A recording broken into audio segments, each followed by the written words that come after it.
আপনি কি আপনার সন্তানকে শুধু আদর করবেন নাকি কতটুকু শাসনও আপনি করবেন বা এক্স্যাক্টলি কিভাবে তাকে বড় করবেন? চলেন রাসূলুল্লাহ সাল্লাল্লাহু আলাইহি ওয়াসাল্লামের কাছ থেকে এই ব্যাপারটা একটু আমরা দেখার চেষ্টা করি যে নবী করিম সাল্লাল্লাহু আলাইহি ওয়াসাল্লামের প্রিয় কন্যা ফাতেমা রাদিয়াল্লাহু তাআলা আনহা যাকে তিনি কলিজার টুকরা মনে করতেন, তাকেও নবী করিম সাল্লাল্লাহু আলাইহি ওয়াসাল্লাম ২ টা অ্যাডভাইস বারবার করতেন যে, "ফাতেমা তুমি আল্লাহকে ভয় করো, আল্লাহকে ভয় করো, তুমি তাকওয়া অর্জন করো। কারণ তোমার কোনো অপরাধ আমি আল্লাহর কাছ থেকে ক্ষমা করিয়ে নিতে পারবো কিনা আমি কিন্তু সে আশঙ্কা করি।"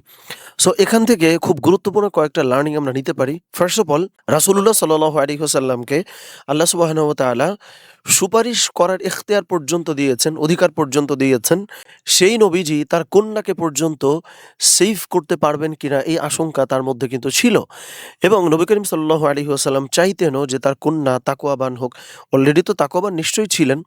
সো এই জিনিসটা কেন গুরুত্বপূর্ণ যে আমরা আমাদের সন্তানদেরকে এত বেশি আদর করি, এত বেশি স্নেহ করি, আহ্লাদ করি। কিন্তু আখেরাতে তারা কতটুকু ভালো থাকবে অথবা না থাকবে সেটা নিয়ে আমাদের মধ্যে কোনো মাথা ব্যথা নাই, কোনো চিন্তা নাই, কোনো টেনশন নাই। সেখানে খোদ রাসূলুল্লাহ সাল্লাল্লাহু আলাইহি ওয়াসাল্লাম তিনি সর্দার ছিলেন।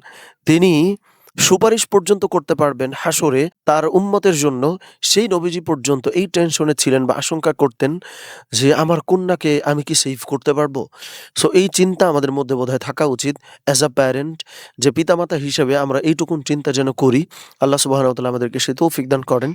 আমিন। আসসালামু আলাইকুম ওয়া রাহমাতুল্লাহ।